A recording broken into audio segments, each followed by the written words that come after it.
안녕하세요. 저는 보라매 병원이라고 일반적으로 알고 계시는데요. 서울대학교 병원 운영 서울특별시 보라매 병원의 외과 임상 부교수고 대장 항문 외과를 전공하고 있는 신루미입니다.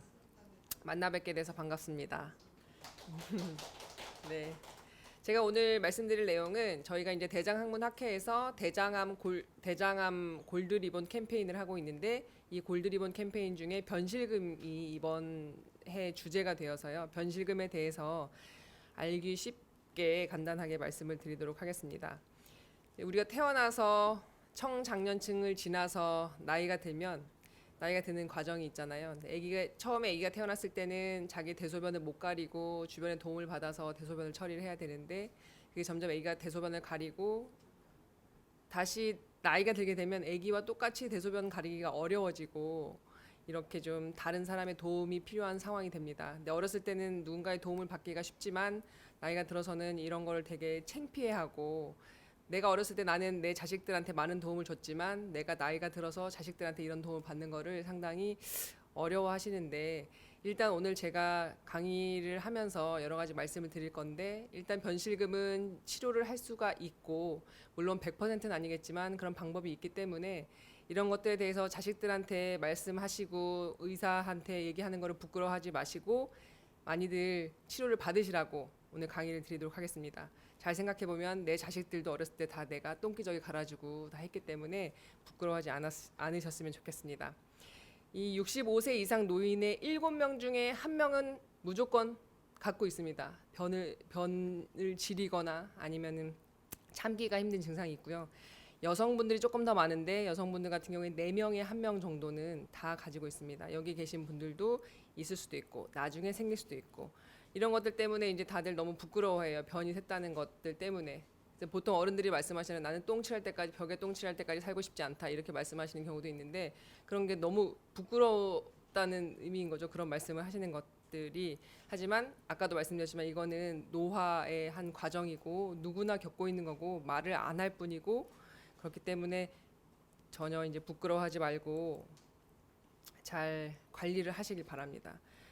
점점 우리가 지금 2017년도에 뭐 707만 명이 됐고 40년 정도 되면은 거의 2.5배 정도 증가를 하고 있고요. 이 중에 뭐 전체 7명 중에 1명이 된다니까 100만 명 정도는 우리가 변실금을 가지고 있다고 생각을 하시면 됩니다.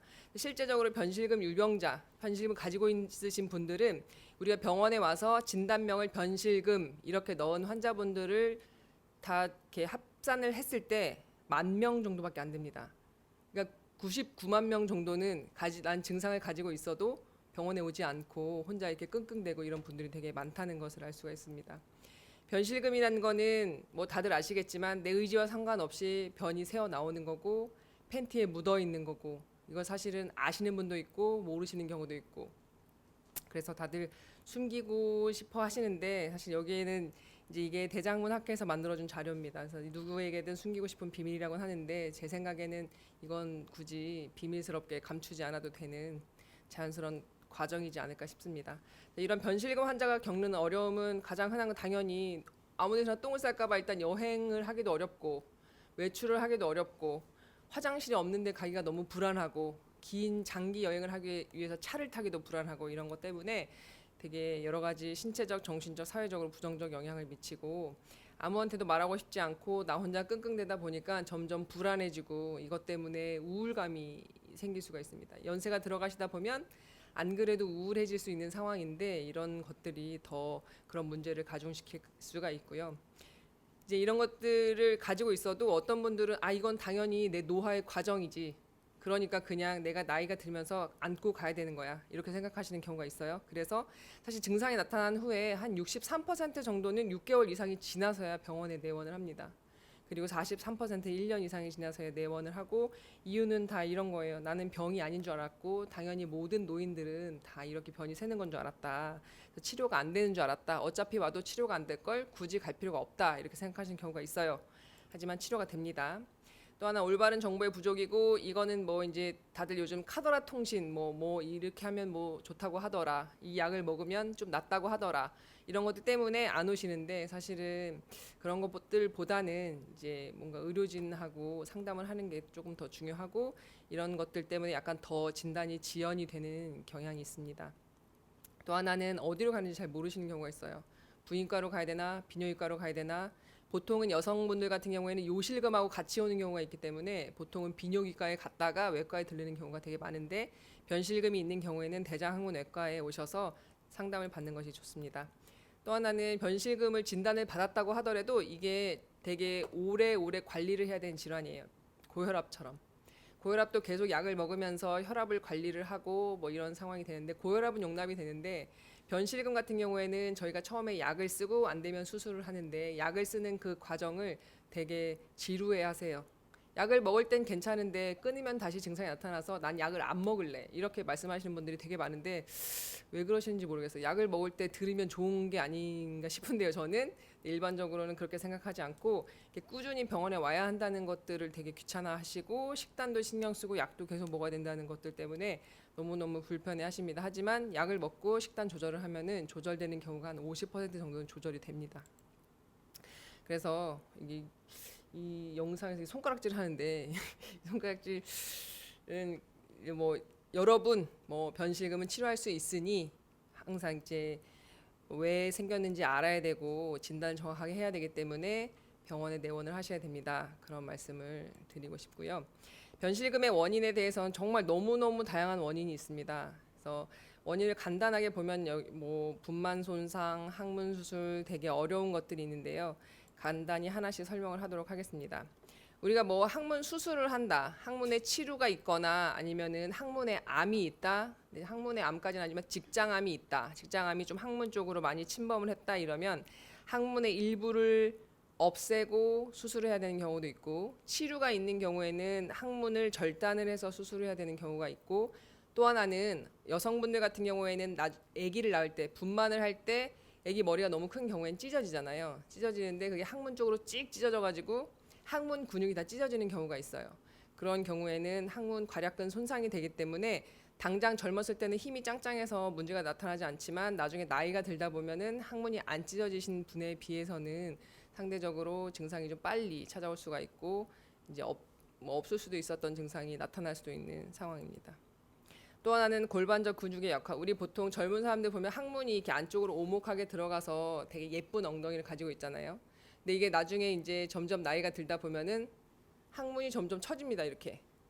그래서 연세 드신 분들은 보면 이상하게 항문 아래쪽에 이렇게 볼록 튀어나오신 경우들이 있어요. 이런 거는 정상 골반 근육을 가지고 있지 않고 근육이 점점 약해져서 아래로 쭉 처지고 있는 경우예요.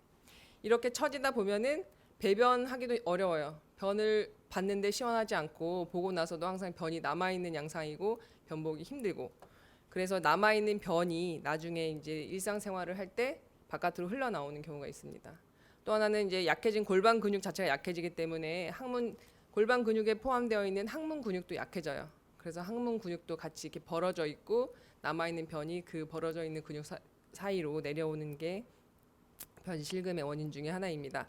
또 하나는 아까 말씀드렸지만은 직장암 수술, 직장암이 그 항문 근육을 침범했을 경우뿐만 아니라 직장암을 수술하다 보면은 직장을 모두 절제를 하게 되는데 직장을 모두 절제를 하고 나면은 직장이 없어져요. 그러다 보면은 뭔가 이렇게 고여서 수분을 흡수해서 단단한 똥이 되어야 되는 그 장기가 없어지기 때문에 우리가 이제 똥이 생성되는 대로 바로 이렇게 물처럼 계속 나오는 경우가 있거든요. 그런 경우에는 사실은 정상적인 항문 괄약근을 가지고 있더라도 조절하기가 대단히 어렵습니다. 이런 것처럼 여러 가지 이 외에도 뭐 염증성 장질환, 과민성 대장증후군 이거는 정상적인 근육을 가지고 있다고 하더라도 이게 너무 물처럼 나오면 이게 젊은 사람들도 사실은 변실금이 없는 사람들도 설사하는 병에 걸리면 조절이 안 돼요. 단단 어느 정도의 굵기의 변이 나와야 되는데 너무 물처럼 나오면 이거 역시 변실금의 원인이 될 수 있다. 이 외에도 일반적으로 뭐 치매 내지는 뇌손상, 뇌졸중, 척추 수술 후에 신경 손상이 됐으면 역시 조절이 안 되기 때문에 변이 계속 셀 수가 있습니다.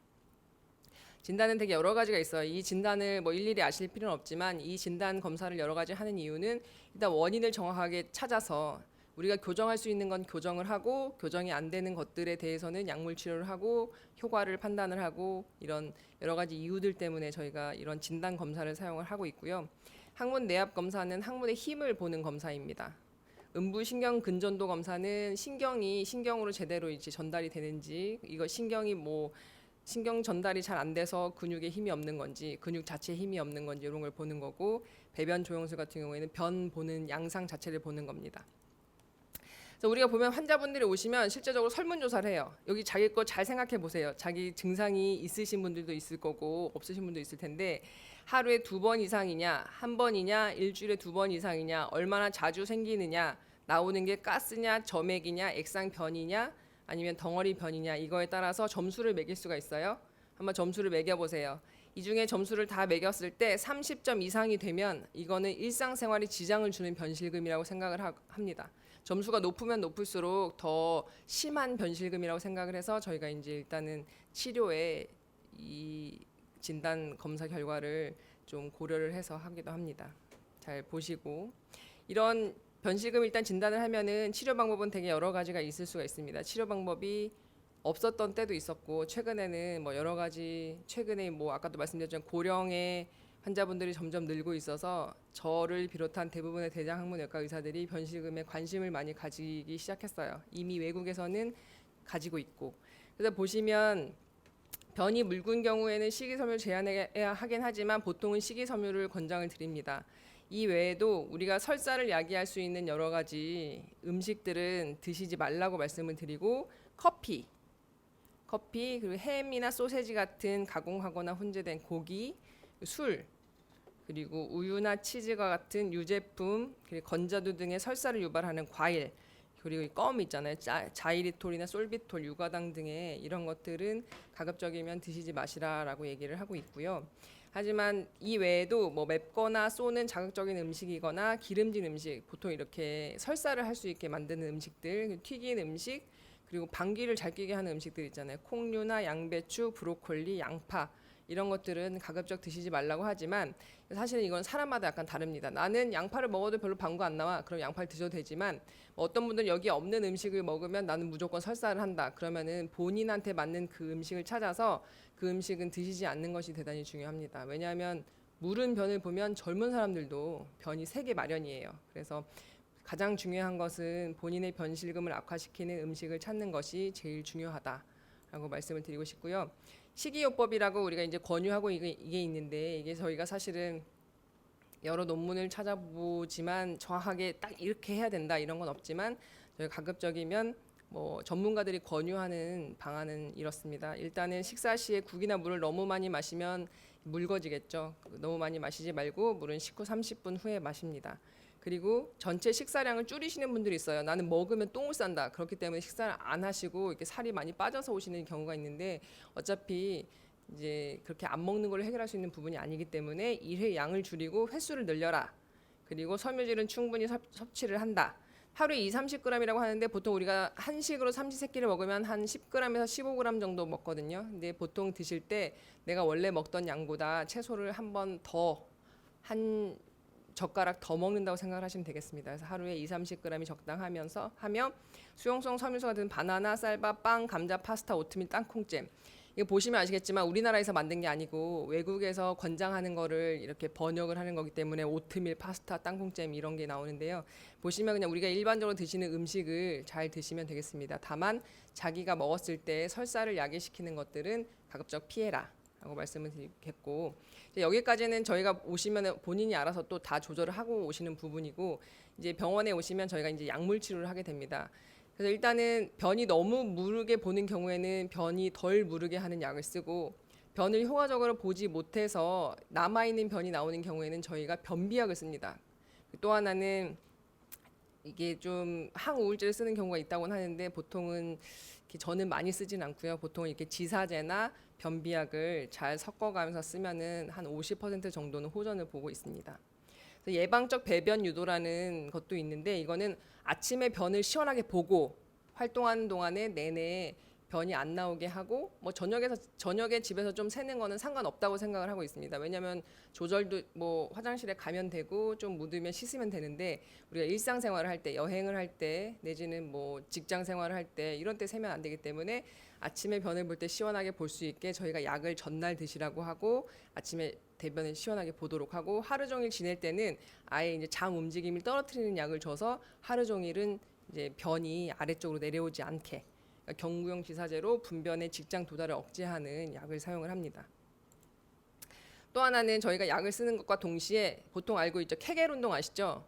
요즘은 모르시는 분들이 없는데 케겔 운동 같은 경우에 이제 아래쪽에 약해진 골반 근육을 좀 튼튼하게 해주는 거예요. 근데 이게 연세 드신 분들이 하는 것보다 좀 젊은 분들, 그나마 한 살이라도 젊었을 때 하시는 게 조금 더 효과가 좋습니다. 젊은이들이 근육을 만드는 것이 연세 드신 분들이 근육을 만드는 것보다 훨씬 쉽기 때문에 지금 본인이 약간의 증상을 느낀다, 내지는 뭔가 좀 나중에 그런 게 생길 게 걱정이 된다, 그러면 케겔 운동을 지금부터 하시면 됩니다. 어떻게 하냐면 편안한 자세로 하복부에 힘을 준 상태에서 해보세요. 괄약근을 10초 동안 조여주세요.